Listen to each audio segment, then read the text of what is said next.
Where are the topos? I expected topos. You know what? today. Caught him in an office day. You did. Dang. Bummer. Gosh, that would be so You much didn't bring better. any? No. Pop. What's up with that? I don't know. I don't know if we can go through with it without. Well, guys, it's We'll have to canceled. send Kaylor over to the grocery store to get us some topos. Send him over to Starbucks. They might have some. Welcome to the Disciple Making Leader Podcast, your resource for exploring the world of disciple making and leadership within the church. Discover Jesus' strategy for raising up leaders, growing the church, and multiplying a movement. Let's jump into today's episode and explore the power of a disciple making leader. Well, welcome to another episode of the Disciple Making Leader Podcast. I'm your host for today, Ben Borgman, the Executive Director of Disciple First, we're a ministry that is all about helping you make and multiply disciples like Jesus. And if you're a normal listener for us, or if you're brand new this week on this episode, we have a treat today. But before I tell you who's on the air, a special guest today, we're gonna go to who else is in the room today. We got good old faithful. I know you like when I call you, and remember, it's old. Not old. Thank faithful. you. Thank you very much, Ben. Thank you. Faithful contributor. That's Leah right. Beth Etheredge. Thank you, Ben. How are you doing today? Just fantastic. Great day. Productive day so far. Had lots of good meetings. We're actually shooting this kind of in the middle of the work week, and but I've been looking forward to today because this is a special episode. It is. We've never had an episode like this one. Never. We actually have one of Craig's daughters. Yes, that's the right. oldest daughter, the favored one, the firstborn. Not necessarily favored, but the first one. And so Leah Beth Etheredge is on the Hey guys, today. how's it going? All Thanks right. for having me. I Little appreciate hand clap and Oh yes, we put that the audience sound, laugh. Yeah. Yeah. Taylor, we need sound effects. No sound effects. No sound effects today. Yeah, so we were joking. We're going to kind of do a tell-all expose episode today. Just get all the behind-the-scenes details of Craig. And I'm not so sure about that. I'll tell you anything you want to know. She's not really it's not kind of a tight lid on that one. No. I think she's ready to spill it all. Just because I love you, Dad. That's it. Thank It's just you. because I love you. Thank you so No, much. she's had an exciting day too. She just jumped out of an airplane this morning. Did. Yeah, went skydiving this morning Unbelievable. for the first time. God which bless is you. Good thing you're still crazy. with us. We're still here. I told some of my friends in New York, I said, before I left, I was like, I'll either see you on Wednesday or I'll see you in glory. Either way, I'll see you guys soon. Well, thank you for making it so we didn't have to find another guest for today so we That's can stay right. on our podcast. Of course, schedule. anytime. I know that was highest priority, but no. So it was fun. Oh, yeah, it was a blast. It was a blast.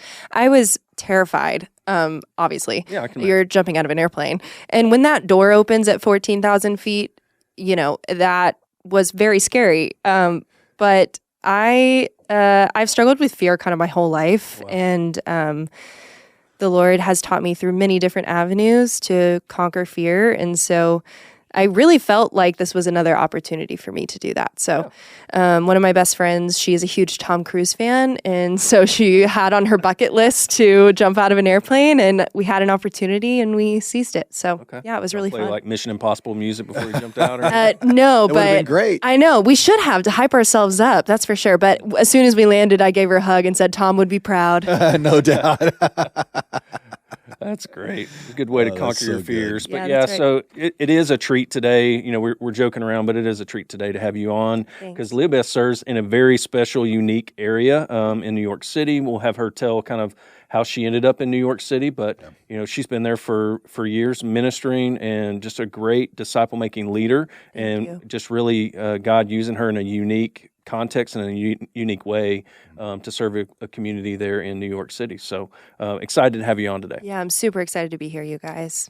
Yeah, so let's just, again, I would say we just get right to it, Craig. We don't Absolutely. normally kind of go around the bush too much or beat around the bush too much, but let's just go right at it and just, Leah Beth, just tell us kind of a little more about yourself, kind of maybe a little bit about your spiritual story, background, a little bit kind of, being a preacher's kid. I'm sure that wasn't always easy. Yeah. And then just really kind of how you got to where you are now. Yeah, my gosh, there's so much. Yeah, I mean, I obviously grew up as a pastor's kid. This man to my right is my father. And I really did like growing up as a preacher's kid. We had a unique growing up as a pastor's kid. The average of a pastor to stay at church is usually 3 to 5 years.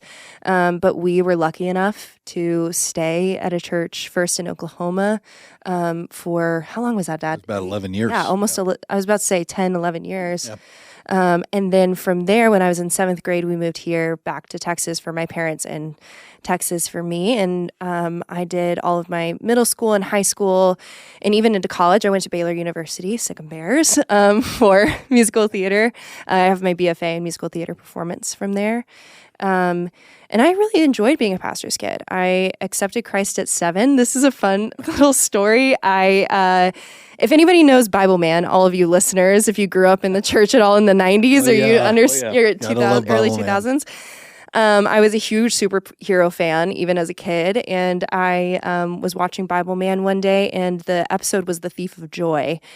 And there was a whole fight scene, and within it, they presented the gospel in a really creative way. And at the end, they do an altar call at the end of every video. And I ran into my mom's room. My dad was actually out. He was going to see Jurassic Park, right? Yeah, I think you're right. Yeah.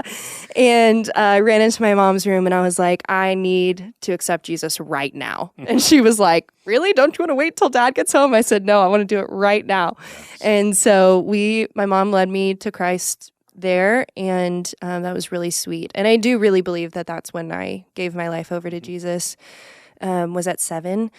And throughout high school, I followed the Lord and loved Jesus. But as I got older, especially around senior year of high school, I, just giving you a little background on my spiritual life, I really felt like the Lord became kind of a passenger in my car. Wow. I was like, okay, this is where we're going. This is what we're going to do. I had auditioned at over 20 different colleges. And so I was very much so on track to go to a musical theater school, and was passionate about that and very driven. I've always been a little ambitious. And so the Lord was there, but he was in the driver's seat, and I was captain of the ship. I knew exactly where I wanted to be.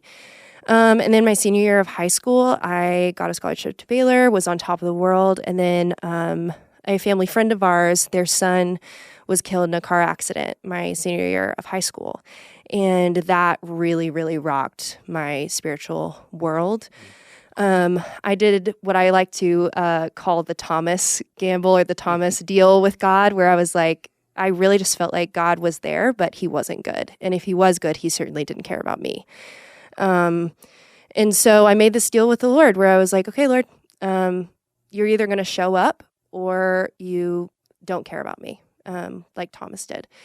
And in my dorm room, my freshman year of college, the Lord just met me. I was reading my Bible because I had had a conversation with my dad in the hallway where he had just pretty much begged me to read the word. And out of obligation, he told me, he was like, if you're not going to read it for the Lord, read it for me because you love me. And I was like, rolled my eyes and was like, whatever, got off the phone, went into my dorm room, and the Spirit, I think, just led me back to the word, and I opened it and I read the story of doubting Thomas, and the Lord just spoke to me. So I rededicated my life in that dorm room in college. And then college was a struggle. College was I loved Baylor, but college was really hard for me spiritually. I had some trouble with friends, and it was just a hard season, even though I loved theater and I loved learning, and I loved everything that happened at Baylor. Baylor's a great school, and I enjoyed my time there. I knew in that season the Lord confirmed that I needed to go to New York. But we had no way for me to get there. I didn't have a job. I didn't have an agent. I didn't have any reason to go other than the Lord was like, you're going to go. And so I talked with my parents, and I said, I want to go. And we decided that we were going to make a deal that I graduated in May. And they said, okay, from May to December, we're going to pray, and we're going to ask the Lord, and we're going to ask for open doors to move to New York. If you don't get anything by December, then you'll wait until the new year, and then we'll try again in January. And I was like, that sounds like a great option to me. Let's do it. So we put out feelers, and through the church grapevine, if you're a pastor's kid, you know, all the church people know all the other church people in the area. I've always got a buddy. He's always got a buddy, always has a buddy. And his buddy knew a buddy, and a family that was once at Prestonwood Baptist, Jordan and Kayla Grizard. Hi, guys, if you're listening. They had just recently moved to New York. She was a musical theater performer, and he was a musician, a worship pastor and a musician. They had moved to New York to serve the Lord at a church, and I had a FaceTime video call with them. And that 30 minutes turned into 2-hour conversation. And by the end of it, Jordan, the husband, was like, well, why don't you just hop on a red eye and come up here and see what it's like? And I said, okay. So I hopped on a red eye and flew to New York and stayed 3 days with them.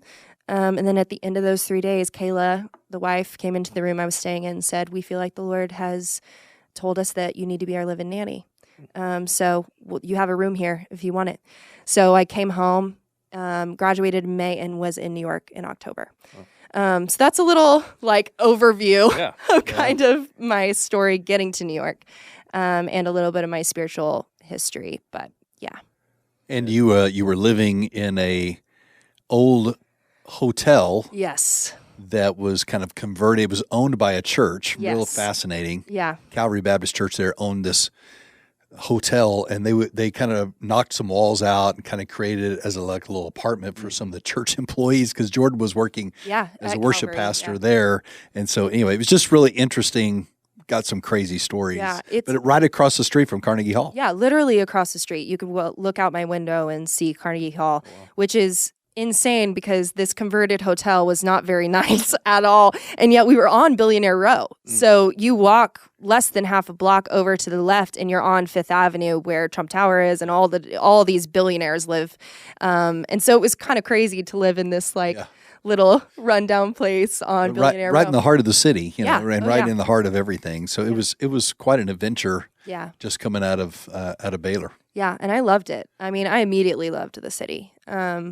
I had visited a few times when I was in high school and then in college, but living there had always been a theater dream and a personal dream. And so even just from the moment touching down, I was like, I know I'm supposed to be here. And Kayla and Jordan were and continue to be a huge influence on my spiritual life.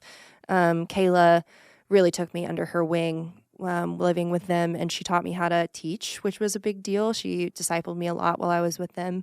Continues to be one of my really good friends.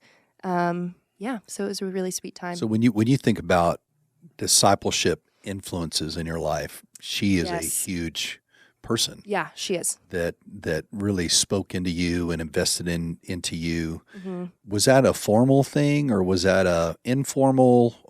How would you describe that? I would say it was kind of yes and. So at the very beginning, it was very informal. It was just honestly by proxy. When you live with somebody and you're taking care of their children, they want to know everything about you. And so it was a lot of dinners and conversation and prayer and church on Sunday and things like that were just living your life with another person. And friendship. Her and I just became really good friends really quickly. We're very similar people. We operate in very similar ways. She's a preacher's kid, She's too. a PK as well, yeah. And so we just bonded really easily. And so it was informal in that respect. And then the longer I lived in the city, the more formal it became. And a lot of that was to do with the hang. But yeah, she would meet. When it became more formal, we would meet together with me and then Rachel Gifford, who is my best friend, one of my best friends who I jumped with today. She and I and Kayla would meet together at a coffee shop, and we would do more of a formal thing. But that didn't totally last very long because of the pandemic. Yeah. More of a formal discipleship, I would say, would be for Becky Stamps, who has kind of been in my life since I was in middle school. And she and I have been in a discipleship relationship for a while. And then honestly, Mom, I think are probably my top 3 discipleship women in my life. Then we have men too, but those 3 women have really shaped the way that I view scripture and view discipleship as a whole. Yeah. Already, just listening to you already, Leah Beth, in this front half of your life, just how you can just see how God placed these relationships, these people around you in Absolutely. relationships. And I think, we talk a lot about in Disciple Making Leader, and as you've written that, as we train people, is trying to help people see that ministry is more about relationships than it is about your programming. 100%. And that, programs and groups, all those things are great, but they're really just how you organize relationships, but really people move and grow through relational investment. And that kind of signifies a disciple-making leader. But I can already, it's kind of cool to just watch how God used different people in your life to just keep you moving in the right direction where He needs you to be. Yeah, absolutely. Another cool thing about your story is you're just telling it is how God was already preparing you for where you are now, even back in Oklahoma City days. Oh, yeah. We were there and we were in an urban context, very ethnically diverse, very socioeconomically diverse.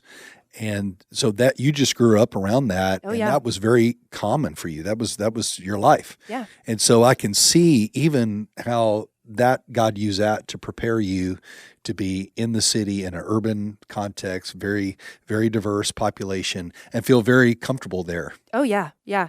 And I think about that a lot. I also think about when I was in high school, I played basketball. I loved playing sports. And until I got bit by the theater bug, as we say in the industry. But I was in my first musical at Birdville High School. And I just fell in love with it, ended up stopping playing basketball. I had a little Troy Bolton moment, if anybody knows High School Musical, where I was like, do I pick basketball or theater? It was kind of crazy. But I ended up going with theater, and I went to FCA after that because I had a bunch of friends who were on my basketball team who went to FCA. And I don't think by anybody's fault. I don't think anybody was trying to be malicious, but I did not feel accepted. Since leaving my basketball team and going over to do more theater, I just did not feel accepted there. And Dad picked me up from FCA, and I remember just sitting in the car just crying and being like, there is nothing like this for me or people like me. And I think about that, and now I think about the hang, and I'm going, okay, like the Lord was even preparing that in my heart. And through other people affirming that since I've been in high school. Yeah, I think that was the Lord birthing something in you even there, that there needed to be a place for the theater kid, the choir kid, the band kid, the artist person, that where is there a community for them? Yeah. And who is taking the gospel to them and who's nurturing them? Yeah. And at the time, I didn't fully know what was coming, but you can look back and say, wow, that was, God was already birthing that. And so you are now living with the Grizzards, you're living with them in the city, and they start a Bible study. Yes. So tell us about that. Yeah. So Jordan and Kayla are one of the many things I love about them is they are extremely clear on what their mission is. They always say our mission as a family is to minister to artists, and that's inside the church and outside of the church. That's what they believe the Lord has given them as a directive for their family. And so Kayla was like, we have to figure out a way to minister to people, to do that, to inside and outside of the church. And one way they did that was they opened up our home, and they would get pizza, and people go anywhere for free food, just saying. They will. And so, Sometimes good to it's know. not that complicated, right? Sometimes it's not. It's really not. And especially in New York where everything is expensive, if somebody's like, hey, I've got free food at my house, people will show up. And so they opened up our home, and we're just there to hang out. The name The Hang comes from, do you want to just hang out? It's very simple. You want to just be together. You want to just hang out. And at the first hang, quote unquote, ever, there were 5 people.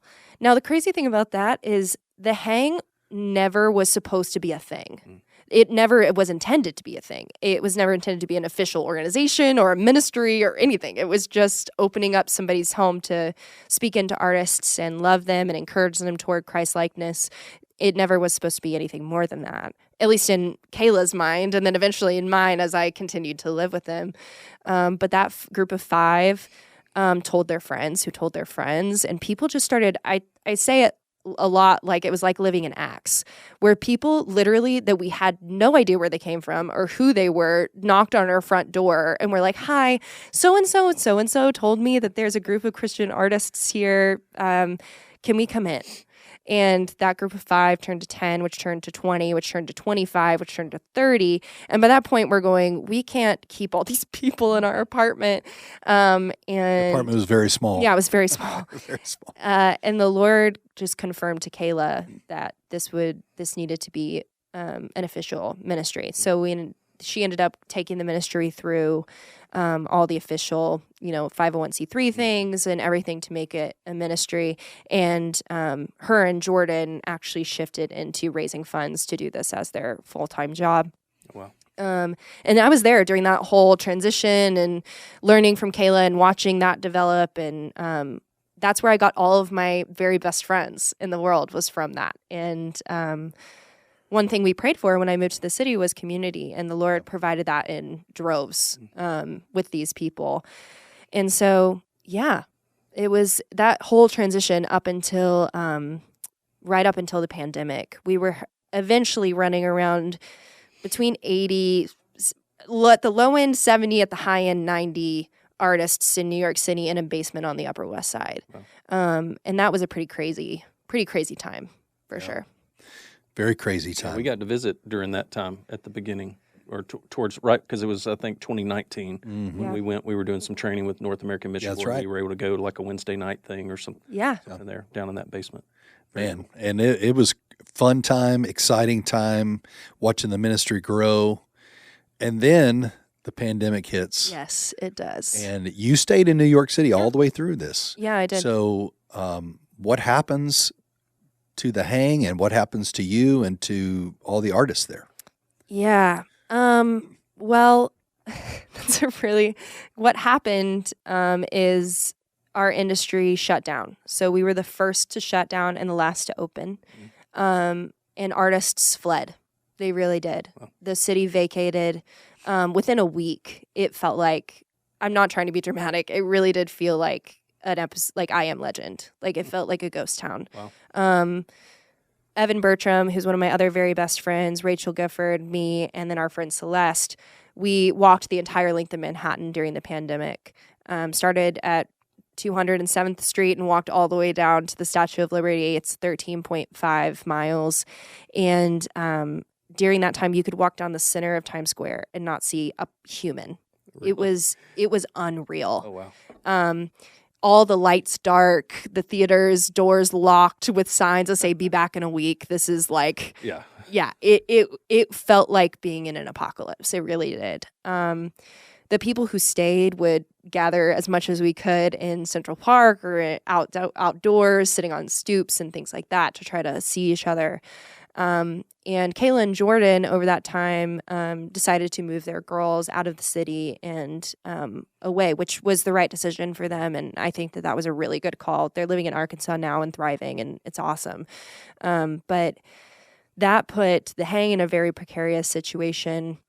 Not necessarily them leaving, but the pandemic in general put us in a very precarious situation because the people we were ministering to became very, very little. And we didn't even know if they were going to come back. Yeah. Like, it was just kind of like everything stopped cold turkey. And by all accounts, the ministry should have died. It should have. 100,000%. It should not exist today. Yeah. It really shouldn't. And I asked the Lord, I said, do you want to be done? I'm ready to be done. We can be done. I promise. We can start something new. We can be done.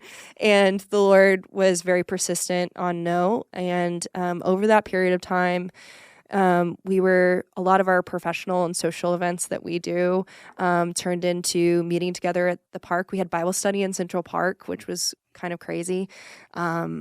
Meeting together at the park, eating food, passing 10 feet apart from each other, like trying to pass food to each other, eating picnics, and then paying for people's groceries, paying for their rent because people weren't able to pay for rent, doing lots of practical things like that over the pandemic until everything started to slowly but surely come back to life. And now everything is thriving again like it never happened. I call it the blip. It's kind of like if you know Marvel at all. Yeah, it's like Thanos snapped and then all of a sudden everything snapped back and the city is thriving again. But that was a very interesting and precarious time for everybody. But yeah. And your role changed with the Hang during that time period? Yeah, pretty significantly it did. During that time period, Kayla and Jordan, as they moved away, we needed people to step up as what we called grounds directors. So it was just kind of boots on the ground versus executive directors. Kayla and Jordan were over, the ministry as a whole, I guess, on a logistics standpoint. And then us as ground directors were there to just make sure that the ministry functioned. People were being fed, people were being communicated to, all of that kind of thing. So I stepped up into that role along with Rachel Gifford and Evan Bertram for a while. And we were that throughout the pandemic. And so that was more of an official leadership capacity. I had served, quote unquote, on the team for a while doing events and things like that, but that was the most official it had been up until that point. Yeah. And then now your role is the co-executive director. Yeah. And so how does that change your perspective on the ministry? Being in that seat? Oh, it completely changes it. So much. As an executive director chuckles over there on the other side. Yeah, for sure. Yeah. There's a weight. There's a weight. There's a weight. Yeah, there's a weight. A co-executive, I'm very thankful that I have an incredible co-executive director in Sawyer Pollock. The Lord brought him and really lifted him up for us both to lead the ministry the way that we do. And so I don't think that I could do it by myself, to be honest. I'm sure the Lord would equip and give the necessary things, but I think that this was exactly what the Lord wanted with us doing it together as friends. But it changes my perspective in terms of all the logistics. I'm thinking about not only, okay, how do we plan for the next quarter? What are we doing? All of that kind of stuff. But it also changes on, the finances now, the longevity of the ministry. We know something that my dad taught me really young was healthy things multiply. And so it's like, what does that look like for our ministry? Do we want that to happen? It's just a lot more ownership. And ownership over what we teach at Bible study, how people are connecting with each other, leading people a lot more rather than just participating in small ways. It's going, okay, how then do I lead a group of people in the best way possible to get them to actually become not passive Christians, but passionate Christ followers? That's what Kayla taught us. And I continue to kind of try to keep that as a motif in my head and whenever I need it. But that's kind of, it widens my view. Yeah, we spend a lot of time talking to pastors and leaders about leadership pipelines and developing people underneath and that sort of thing. And that's exactly what you're doing. I mean, you're in the throes of that right now. Talk to us a little bit about the function of the hang is not just to hang out. Not anymore. There's a spiritual development piece to that, and then a professional piece to that. Yeah. So, kind of explain that a little bit, and maybe tease out the spiritual development piece. What does that look like, and what does it look like to disciple artists in the Big Apple? Yeah, sure. So the Hang's mission, the Hang exists to support and encourage artists socially, professionally, and spiritually. So we operate kind of in those three different areas. We talk about the social side of it. One of the biggest lies that the enemy tells artists when they move to New York City is that you're alone. There's this pervasive idea that, especially if you grow up somewhere that is very culturally unlike New York, so you don't grow up in a big city or you grow up, somewhere that's very culturally different, you truly do believe. The amount of times I've heard this isn't actually mind-boggling to me, but you truly, truly believe that you are going as a believer by yourself. You genuinely do. You're like, I'm going to go here and I'm going to be the only person following Jesus.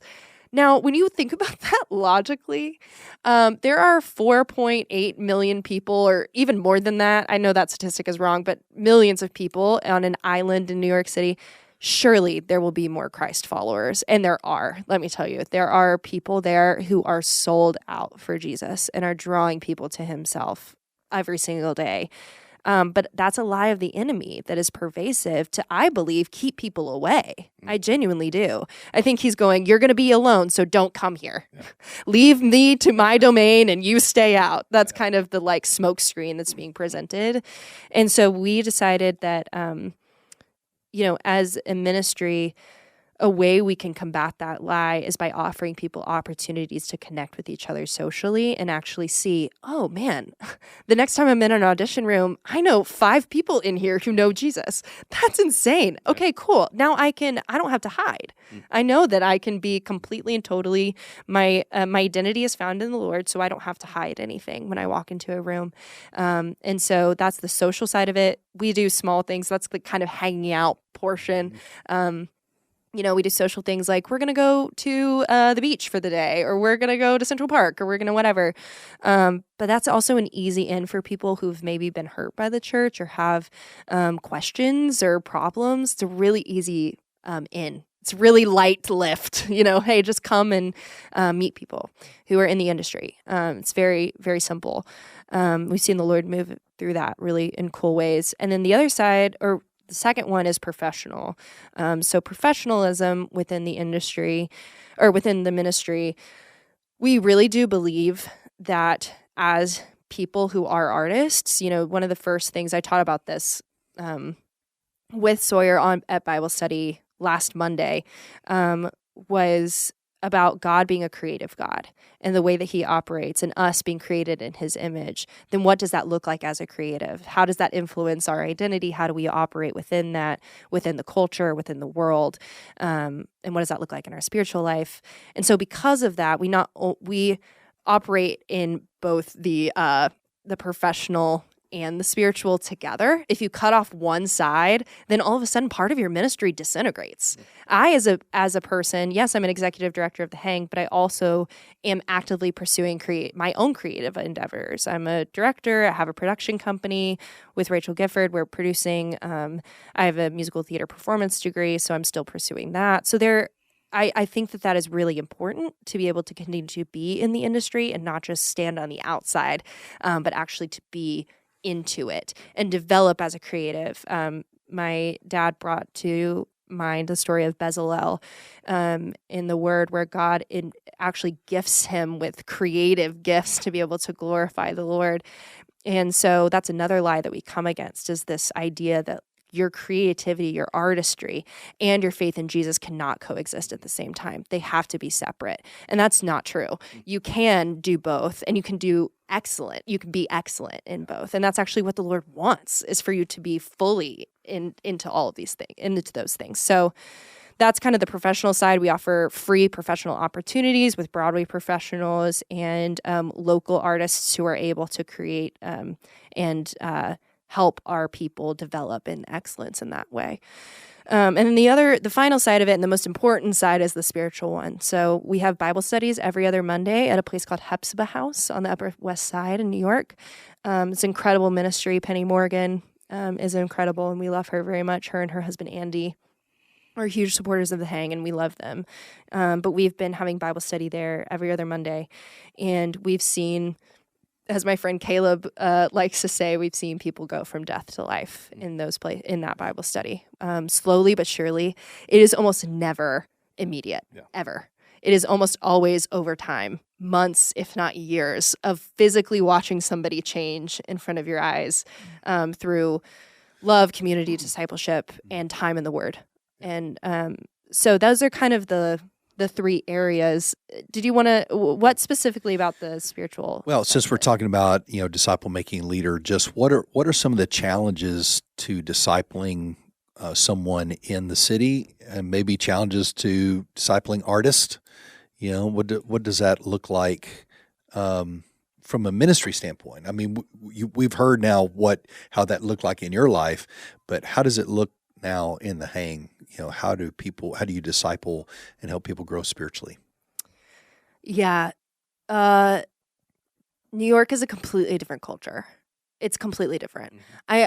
I feel like if I could shake people by the shoulders and get people to understand, it's like moving to another country. And I'm really trying not to be dramatic, but it is. People operate differently. They speak a different language, legit. They will talk to you in different ways. Different things mean different things in New York. There's different attitudes. There's different cultural things that are accepted and not accepted. And so that was a huge learning curve for me coming from Texas. and figuring out how then do I adapt to the culture and actually speak their language. I think about Paul a lot in his different ministries to completely different cultures all over the Mesopotamia. He was in Rome for a good period and then in Philippi, and how different those cultures were. And then how did he speak to those people within their culture and call them higher into Christ? And so that's kind of how we want to operate spiritually, is to be able to do the same. Some of the hard things about the culture is it's very transient. It's extremely transient. So people are an average in New York City 3 years. I am going on my 8th year. I'll be there for 8 years in October.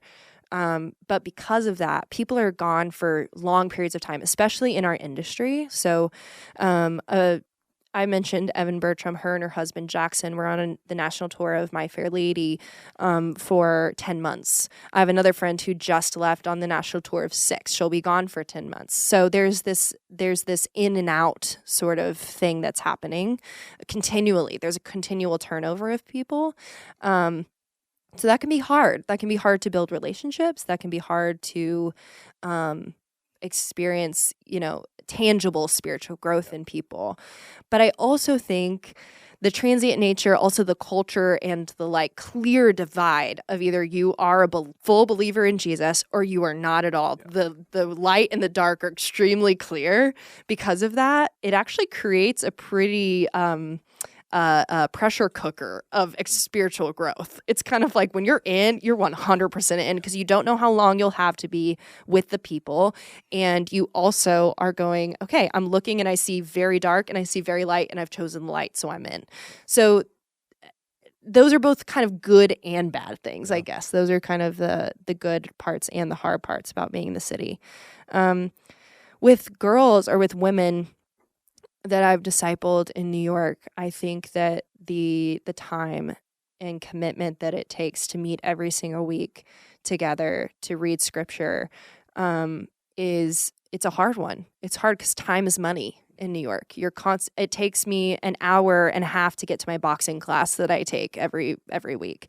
So I'm going, okay, if I need to be at boxing at 10, that means I have to leave my apartment at 9:30, which means I have to be in discipleship with Annelle at 8:30, probably 8, because we need an extra 30 minutes. So that means I'm leaving my apartment now at 7. Yeah. So that's just kind of the way that it works. And you're subject to the train that may or may not show up. Yeah. You've got all these hoops you have to jump through. Yeah. It's not like you can just get in your car and jet down there. No, exactly not. And also the tangible nature of discipleship. Like, for instance, for a while, the Grow series, we had tried to implement the Grow series within the Hang because we were like, we love this material. We know that it's really good, that it's making disciples in a very practical way. And people were super overwhelmed by it. We would put down this book in front of them and they'd be like, no, I can't do that. That's too much for me. And no, I can't do it. And so then we were like, oh, we realize it's a cultural thing. Mm-hmm. It's going, okay, they're not carrying around backpacks that have all their stuff. They need something in which they can simplify things. Lots of people in New York I've found have very, very, very low biblical literacy, like extremely low. So that means all you need, when I disciple girls, I just say all you need is a Bible and a pen and a journal, and that's it. You don't need to bring anything else with you. Just bring those things, and we're going to walk through John together. That's it. That's all you need to bring with you. And so that was a pretty cool learning opportunity for me to realize is people are hungry for God's word, and being able to, in that culture, present them with simplicity. Lots of things in their life are really complicated. Getting from place to place, thinking about time, thinking about their careers, thinking about their life. If you can give them a little taste of simplicity, man, the Lord will just bust through that. He really, really will. So that's been cool to watch people and watch these women hunger for the word. I always say it's feeding people who don't know they're hungry. That's what it feels like. Is they're like, I'm not so sure about that. And then you get a taste, they get a taste, and then, that's all that they want. It's just I know you've told me too that you will have them write out their top 5 questions. Top 10 questions. Mm-hmm. And some of them are biblical questions, some of them are social questions. and you kind of never know what you're going to get, but you've done this long enough now, you could probably guess. Oh yeah. 5 out of the top 10, probably, or maybe 7 out of the top 10, because they're often the same.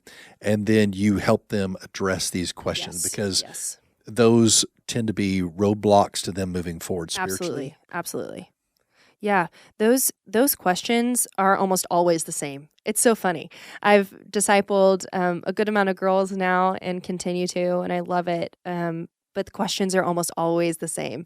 And that most of them, I would say about 50-50, are biblical questions. And then the other are just social. How do I operate in this world? How do I operate in this culture? When people say this, what does that mean? What do I do with this major question that people keep asking me? Lots of people in New York understand cultural Christianity, what they see on the outside, but they almost have never met a true follower of Jesus, which is so fascinating to me. Because when I say I'm a Christian, people often look at me like I have 4 heads, and they're like, oh, I know who you are. But then if I say I'm a follower of Jesus, they go, what does that mean? Tell me about that. What do you mean you follow Jesus? Explain that to me. So I've started using that language more and more, being like, oh, I'm a follower of Jesus. We were in one of your outreach events that you did a couple of weeks ago, and there was a panel of Broadway producers and actors that are all believers. And this is amazing. Here they are. They're on this panel. There are about 6 of them, and they're talking about being a Christian in that space in New York City. And one of the actors made a comment. He said, I do not know anyone in our field that truly loves Jesus and walks with Jesus and wants to obey his word. Mm-hmm. Like he knows people that call themselves Christians, but the followers, I haven't met those kind of people in the industry. And I just thought that was a fascinating comment that he made. Yeah. And I'm sure that's probably the norm, isn't it? Yeah, it's extremely normal. The cool thing about that is he's a sweet guy and he loves Jesus. And that was a cool moment because he had said that. And then he looked around at everybody and he goes, well, I guess I can't say that anymore. And that was just it was a really, really cool moment. But yeah, that's very normal. Cultural Christianity is pervasive. It's just part of the thing. People say if they're not an atheist, then they say they're a Christian. It's very little that you'll hear somebody say agnostic. Sometimes they'll say spiritual, but very little do they say that they're straight up atheist. Majority of people will say, oh, I'm a Christian. And I'll say, oh, really? What does that mean to you? Not a Christian, not a true follower, not a follower of Jesus. So that distinction is really important for people. And that's one of the things we talk about in my discipleship with the girls is to be able to make that distinction. And what does it truly mean to sacrifice everything for Jesus? Yeah, as I listen to you, Leah Beth, I hear like some of the greatest disciple makers I know are flexible. Like that's one of the greatest attributes in a disciple maker is, hey, you have all these tools, you have these experiences, you know your culture, but if we plopped you on a desert island, or in your case, in an island called Manhattan, could you be able to make disciples there? Yeah. And I think that's where you have guiding principles. You know where you're trying to take people, but how you get there a lot of times needs to be completely different because that won't work. Yeah. And the same things that work here in Texas won't work in New York. And I think that's just really great. And again, I know that probably comes from following the Lord and some trial and error, but I think that's great just to being flexible and good for our listeners to know that just being flexible with your approach, learning the culture, and ultimately it's just loving the people you're there to serve. Oh my gosh, yes. Yeah, I think that's a really good point, Ben, that as you're listening to this podcast, you're maybe thinking, well, how does this relate to me? And that is, hey, are you contextualizing the gospel where you are? And being able to ask the Lord to lead you, how do I know these people and love these people and invest in them relationally and then help them grow spiritually? I think it's different in every place, right? I mean, it was different moving from Oklahoma City to here. Yeah, exactly. It was very different, extremely different culture. And so we had to adapt. And so I think every place where the Lord sends you as a disciple maker, you're going to have to learn to adapt to that environment and then be on mission with him. Yeah.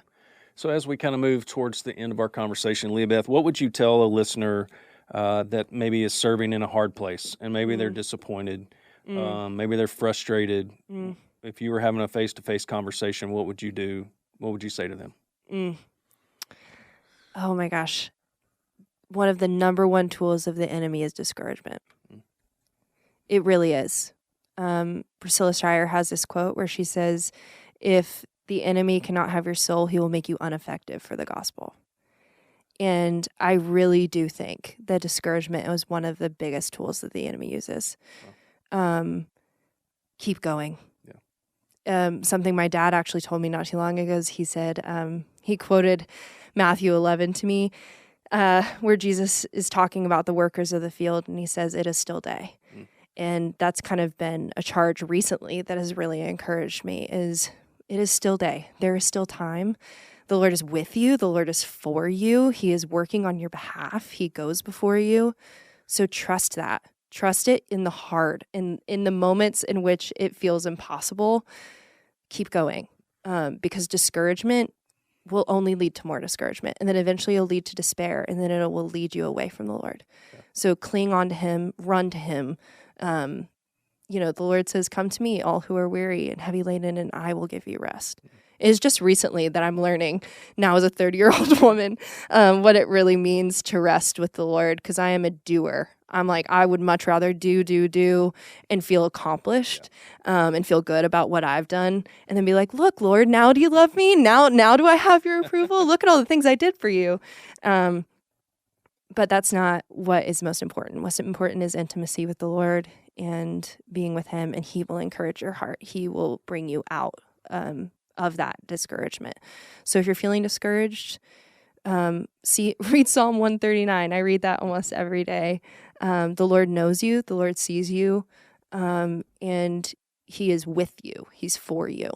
Don't give in to discouragement. Yeah. Don't. Keep going. It's not worth it. It's really not. So another thing we talk a lot about on some other episodes is just personal health. So as you lead, as you serve, it can be really hard. Again, there's disappointments, there's conflict, there's all these things. So you've mentioned fast-paced life of New York, yes. Just period. You're also, you have other job, like yes. You're still in the industry, you're still a production company, all these things, and now you're a co-executive director. Mm-hmm. How have you learned to maintain your own personal spiritual health in the midst of all that busyness? Oh my gosh, silence and solitude. I read a quote by C.S. Lewis that said, if you want to avoid God, avoid silence and avoid solitude. And I do not like either of those things. I prefer loud. I prefer people. I prefer fast. And praise God that I live in a city that has those things, because He's created me to be able to function within that. But getting time away. I have the blessing of living by a section of the Met in Washington Heights called the Cloisters, the Met Cloisters. If you're ever in Washington Heights, it's absolutely beautiful. I took Dad there the last time he was with me. And it is a beautiful museum. You can go in for free. And in the museum are all of these medieval pieces of art. And we had a really big outreach event about a week and a half ago with the Hang, and it was a lot of work, and it was super exhausting. And I took a day and just went up to the Met's Cloisters and journaled and read my word and walked with the Lord and prayed. And that was my opportunity of just silence and solitude, just looking at images of Him and reading His word and praying. And the more I can do that, the more I make space for that, even just if it's in the beginning of my day or the end of my day, just an opportunity to sit in the silence with the Lord is so, so important. For my spiritual health. It's vital. I can tell if I haven't had enough silence and solitude with the Lord. I can really tell. Good word. Yeah. Very good. That's great. Craig, any closing thoughts? I think that as a disciple-making leader, wherever God has put you, you have to be willing to go where He leads. And we've walked through this journey of LB, moving to New York City just right out of college. There's a lot of scary stuff of that, but yet just seeing the Lord go before her and using her and preparing her for this has been really, really encouraging to me and to her mom. and to just watch the good work that he's doing. And that's what he wants for all of us. Yeah. Every one of us, he's called us to a mission. And this is what we give our life to make disciples that will make disciples who will make disciples to the ends of the earth. And so if God's called you to New York City, or he's called you to be a stay-at-home mom like our other daughter, who's doing an amazing job she is. as a disciple-making leader in her home, or God calls you to the business world, or to whatever endeavors that you have, that God has placed you where you are with the gifts and talents and passions to be a light for him. And not just to be a light, but to be a light that multiplies in the lives of others. Yeah. And so this is the calling that we have. This is the joy that we have. This is the pleasure that we have in serving him until, he takes us home. Yeah. Yeah. Well, Leah Beth, it's been great. It's Thanks been a pleasure. for having me, Ben. It's a joy. It's a joy to watch. Again, I think when you guys moved here, I was 18 years ago. So I remember when y'all came on stage, you and your sister, how little y'all were out there. But it's fun to watch you serve. And again, exactly where God designed you to be serving. And so it's inspirational to me listening to your story. Hopefully, to our listeners as well. If you're encouraged and want to learn more about The Hang NYC, you can visit their website, thehangnyc.com, or follow them on Instagram at The Hang NYC. Again, they are a 501c3 ministry, so if you want to learn more about them or donate, just go check them out and learn more about Leah Beth and her team and how they're serving the artists and creative community of New York City. Again, thank you, Craig, for being on. Thanks for being a great dad and doing a great job. And I know that's a partnership with the Lord, but you and Liz doing a great job of being parents and disciple makers in your home. Thank you, Ben. And again, thank you, listeners, for being on today. We hope this was encouraging and hope to catch you soon on the next episode. Thank you for listening to the Disciple Making Leader podcast, brought to you by Disciple First. We hope today's episode has been both helpful and challenging in your journey to becoming a disciple-making leader. Don't forget to hit the subscribe button to make sure you hear the next episode. And if you have a moment, we'd love to hear your thoughts. Leave a review and share this podcast with your friends. Until next time, keep making Jesus the model for your life and ministry.